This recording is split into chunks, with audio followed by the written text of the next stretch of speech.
यदि निष्ठा पूर्वक नाम जप किया जाए, निष्ठा अन्य कोई साधन नहीं, आप अपना क्या दूसरों के भी प्रारब्ध को नष्ट कर सकते हैं, इतनी सामर्थ्य है। एक बार कबीरदास जी के शरणागत हुए दिग्विजयी पंडित गंगा स्नान करने जा रहे थे। उन्होंने देखा बड़ी भीड़ लगी हुई है और शोरगुल हो रहा है। उस भीड़ में कौतूहल वश गए, क्या है, क्या हुआ? तो उनका कि आदमी आत्महत्या करने जा रहा था गंगा जी में, हम लोगों ने जबरदस्ती से रोक रखा है।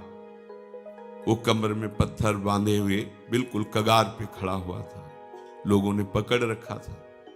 वो भाई आप ऐसा क्यों कर रहे हैं? आत्महत्या सबसे निंदनीय महापाप है, जिसको बहुत भोगना पड़ता है। आप ऐसा न समझिए कि शरीर छूट जाएगा तो आप सुखी हो जाएंगे, बहुत दुर्गति भोगनी पड़ेगी। क्यों आत्महत्या करना चाहते हो? तो उनका मेरे शरीर में गलित कुष्ठ तुम्हें दिखाई नहीं दे रहा, इसकी दुर्गंध से मैं ही इतना पीड़ित हूं। दर्द तो है ही, पर इतनी दुर्गंध है कि बस मृत्यु ही मुझे अच्छी लग रही है। कोई औषधि काम नहीं कर रही, कोई मेरे से बात नहीं करता, कोई मेरे नजदीक नहीं आना चाहता। बोलो मैं ऐसी जिंदगी कैसे धारण करूं? मैं खुद उब गया हूं इस जीवन से, पूरा शरीर सड़ रहा है, इतनी भारी दुर्गंध है। कोई नजदीक नहीं आता, कोई मुझे प्यार नहीं करता, कोई मेरी सेवा नहीं करता, कोई मेरे से बात नहीं। अब कैसे मैं जीऊं? देख लो, कर्म का फल देख लो। आप आज स्वस्थ हैं तो आप भजन छोड़कर मनमानी आचरण कर रहे हैं। कल जब ऐसे कर्म फल की स्थिति आएगी जो आप कर्म किए हैं, कि आपसे कोई बात भी नहीं करेगा, आपके पास भी नहीं कोई बैठेगा, आप खुद जीना नहीं चाहेंगे, वो कर्म आपको इतना दंड देगा। इसलिए सावधान रहो। अवश्य में भोक्तव्यम कृतम कर्म शुभाशुभम। जो आपके शुभ अशुभ कर्म है वो आपको भोगने पड़ेंगे यदि सावधान नहीं रहे। उन्होंने कहा कि तुम भगवान नाम की महिमा को जानते नहीं हो। यदि नाम महिमा जानते तो तुम आत्महत्या करने के लिए न जाते। छोड़ो पत्थर, मैं जो कह रहा हूं मेरी बात मानो। कमर से रस्सी से मैं जो पत्थर बांधा था छोड़ दिया। बोले खड़े हो गंगा जी में और राम डुबकी लगाओ, राम डुबकी लगाओ। 3 बार बोले, एकदम खत्म।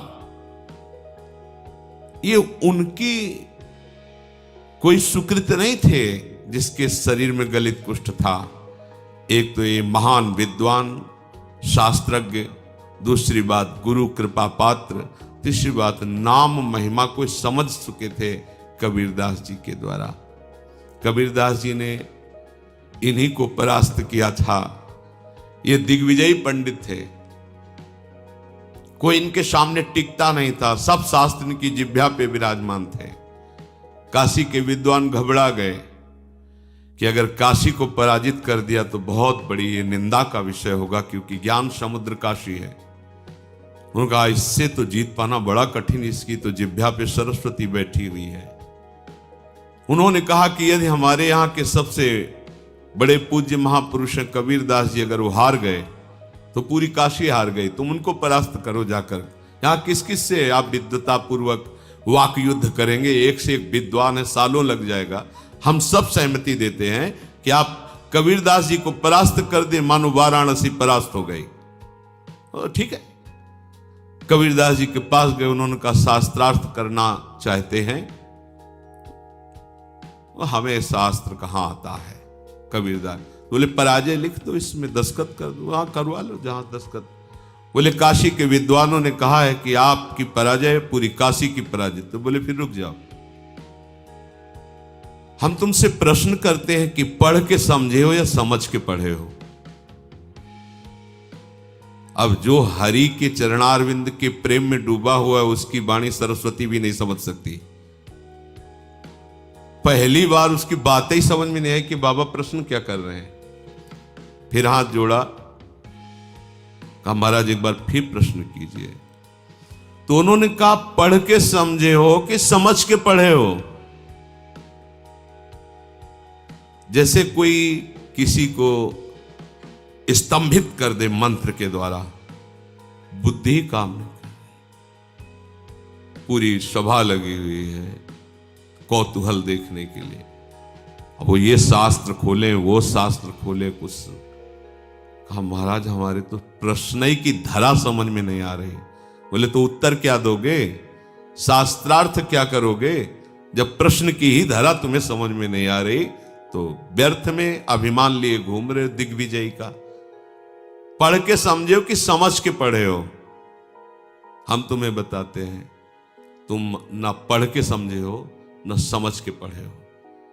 अगर समझ के पढ़े होते तो सब शास्त्रों का सार है भगवान के नाम में प्रेम, भगवान के चरणों की भक्ति। अगर पढ़ के समझे होते तो अब तक समझ गए होते कि सबका शास्त्रों का सार क्या है, तुम समझ ही नहीं पाए।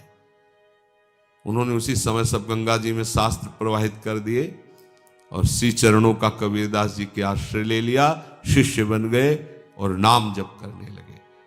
उनकी ये निष्ठा कि 3 बार नाम, ये उनकी निष्ठा, उससे उनका गलित कुष्ठ चला गया। अब ये बड़े आनंदित होकर कबीरदास जी के पास पहुंचे और कहा भगवान एक गलित कुष्ठ शरीर वाला आत्महत्या करने जा रहा था, तो आपकी कृपा से नाम महाराज के प्रभाव से 3 बार नाम बुलवाने पर वो गंगा में डुबकी लगाते ही पवित्र शरीर और निरोग शरीर हो गया उसका, और बहुत प्रसन्न हो गया। और उसको भी हमने कहा नाम जप करो। कबीरदास जी ने कहा तुमने नाम की महिमा जानी? अरे ये केवल नामाभास से ठीक हो सकता था, तुमने 3 बार बुलवाया है। नामाभास से ये नाम की अपार जौहरी ही तो हीरा का कीमत जानता है कि क्या है, हीरे की वक़्त जौहरी जानता है। ऐसे ही भगवत प्रेमी महात्मा जानते हैं कि नाम का प्रभाव क्या है। हम आप सब तो ऐसे ही राम कृष्ण हरि, पर ऐसे ही बोलो तो भी मंगल हो जाएगा, पर महिमा इतनी अगाध है। कह रहे अथई कांतिक भावे नोपासितम नाम भोगय के विनाशिम अपि प्रारब्धम। पर इसमें शर्त है, इसमें शर्त है अथई कांतिक, एकांतिक, अर्थात अब कोई आश्रय नहीं, कोई भरोसा नहीं, केवल नाम का आश्रय, केवल नाम का भरोसा। इसे कहते हैं निष्ठा। निष्ठा पूर्वक जपा हुआ नाम भोग के द्वारा ही विनाश से प्रारब्ध कर्म को भोग के बिना ही नष्ट कर देता है। ये बड़ी बात है। तो आप कहेंगे कि बड़े बड़े संतों को बड़े बड़े रोग पाए गए, कैंसर, अमुक अमुक अमुक, तो क्या इन्होंने नाम जप नहीं किया क्या? हाँ, जान गए, नाम जप के प्रभाव से जान गए कि ये शरीर मैं नहीं हूं, ये शरीर मेरा नहीं है, ये पानी का बुलबुला जैसा है, कुछ समय के लिए मिला फूट जाएगा। अब इसके लिए सच्चिदानंद में नाम का प्रभाव क्या रखना? जैसे सांप अपनी केचुल से कोई संबंध नहीं रखता, ऐसे भगवत भजन करने वाला महात्मा जो वास्तविक भागवतिक महिमा को जान गया है, वो इस शरीर से कोई मतलब नहीं रखता। चाहे इसमें कैंसर हो, किडनी फेल हो, कोई बड़े बड़े कष्ट हो, वो समझता है इसकी एक आयु निश्चित है, इसको नष्ट ही होना है। जब नष्ट ही होना है तो हम इसके लिए भजन रूपी महामहिम महिमा का प्रयोग क्यों करें? यह अविनाशी थोड़ी रहेगा, आज नहीं तो कल जाएगा। ये जब जाएगा ही तो इसके लिए हम अपने भजन को क्यों खर्चा करें? इसीलिए उन महापुरुषों ने अपने भजन का प्रयोग शरीर को स्वस्थ रखने में नहीं किया, नहीं तो इतनी सामर्थ्य है नाम में कि वो सब रोगों को नष्ट कर सकता है। आश्चर्य में ये देखा है। वो रोज सुबह आ जाता था, गले में कैंसर था, गांव का आदमी था, सरकार बहुत पीड़ा है, पैसा नहीं है, डॉक्टर कहते हैं लाखों रुपया लगेगा ऑपरेशन इसमें। वो तभी आता है, वो उनका समय था, बम्बुल की दतून करते थे, घंटों ऐसे भाव में डूबे। ऐसे चेतना एक दिन आई, थूक दिया, रोज परेशान कर, चल भाग, खत्म कैंसर। और जब उन्हीं के शरीर में प्रारब्ध भोग आया तो उन्होंने कष्ट को सहा, कभी अपने प्रारब्ध को नष्ट। आश्चर्य में बड़े बड़े रोगों को उनकी कृपा से नष्ट होते देखा, पर उनके शरीर में जब रोग आए कभी नहीं। ऐसे ही सांसारिक पुरुष जैसी उन्होंने दवाएं ली और जैसी शल्य क्रिया सांसारिक पुरुषों के शरीरों में होती वैसे करवाई, कभी कोई अपने भजन का प्रयोग नहीं किया। ये महापुरुष, कोई समझ नहीं सकता इन महापुरुषों की बात को। दूसरों के कष्टों को लेकर सह करके शरीर में उनको नष्ट नहीं किया, भजन के प्रताप से नष्ट नहीं किया, उनको अपने में ले लिया, जा तो आगे अपना मार्ग देख। और उनके शरीर का राग है नहीं, इसलिए उसे सहते रहते हैं। चाहे जितने बड़े महापुरुष आप दृष्टि डाल के देखो, भयानक भयानक कष्टों को मुस्कुराते हुए सह गए। यद्यपि नाम में ऐसी सामर्थ्य है, ये प्रारब्ध भोग कोई बड़े से बड़ा ब्रह्मज्ञानी भी नहीं मिटा सकता, केवल नाम में सामर्थ्य है। बोले यद ब्रह्म साक्षात कृत निष्ठयापि विनाश मायात बिना न हो गई अपैति नाम स्फुरणेन तत्ते प्रारब्ध कर्मेति विरौति वेदः। प्रारब्ध कर्म जो भोग के बिना ब्रह्मनिष्ठ तैल धारावत ब्रह्माकार जिनकी वृत्ति है, वो भी नष्ट नहीं किए, नष्ट नहीं कर पाए। पर हे नाम भगवान, आपकी महिमा ऐसी है कि प्रारब्ध कर्म आप जिसकी जिह्वा पर स्फुरित हो गए उसको परास्त नहीं कर पाया। ये बात खास बात समझो।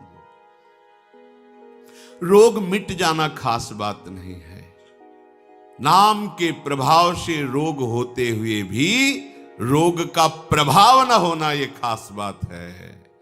ये पता चले कि अमुक रोग हो गया तो आपका मन उसी में लग जाएगा, निराश हो जाएगा, चेहरा छिन्न खिन्न होने लगेगा, अरे अब तो ऐसा नहीं। जब जाना है तब जाएगा, जब तक है इस शरीर में खूब आनंद पूर्वक नाम कीर्तन भगवत चिंतन, बिल्कुल प्रतिपल नया ऐसा उल्लास कि इस प्रकृति जन्य किसी पद प्रतिष्ठा की प्राप्ति पे वो उल्लास होता ही नहीं जो भक्त के हृदय में होता है। आप समझिए, ये नाम भगवान ऐसा आनंद उत्पन्न करते हैं, ऐसा उत्साह उत्पन्न करते हैं, जैसे किसी का ब्याह होना हो, फिर देखो ना पुल का घूमता है, पर वो तो प्रकृति जन्य कुछ क्षण के लिए हर्ष है, फिर शोक में बदल जाएगा। ऐसे अनंत गुना बड़ा आनंद, बड़ी पुलकन उस उपासक के हृदय में होती है जिसे अपने प्रीतम के मिलन की चाह पैदा कर दी है नाम ने। एक शरीर क्या, अगर करोड़ों प्राण करोड़ों शरीर हो तो अपने प्यारे पर न्यौछावर कर दे। ये प्रेम नाम प्रदान करता है। जिह्वा पर नाम स्फुरण होने मात्र से प्रारब्ध क्षीण हो जाता है।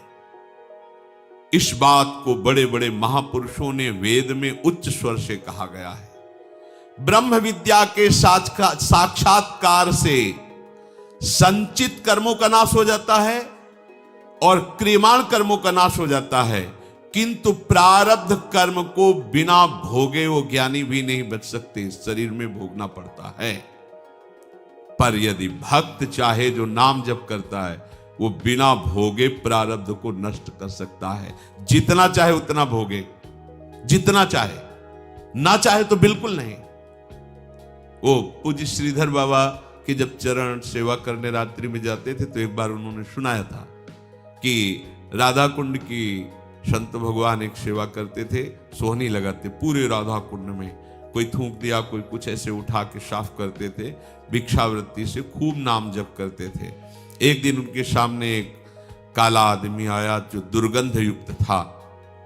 बाबा भजन में बैठे थे, राधा कुंड का दर्शन करते हुए भजन कर, क्या बात है क्यों खड़ा है? तो उनका आप हमसे बोले तो हमारी बोलने की हिम्मत पड़ी, मैं आपका बुरा प्रारब्ध हूं कई जन्मों का हूं, तो क्या चाहते हो? ये हमसे आपसे नहीं पूछा जाएगा, ये उन भजनानंदियों की बात है जिनका जीवन परम धन से युक्त हो चुका है, जो भजन के महाधनी हैं, जो पवित्र हृदय वाले पूर्ण भगवत चरणारविंद के आश्रित जन हैं। प्रारब्ध निका में 12 वर्ष का गलित कुष्ठ हूं, आपके शरीर पर आना चाहता हूं, आप आदेश कीजिए।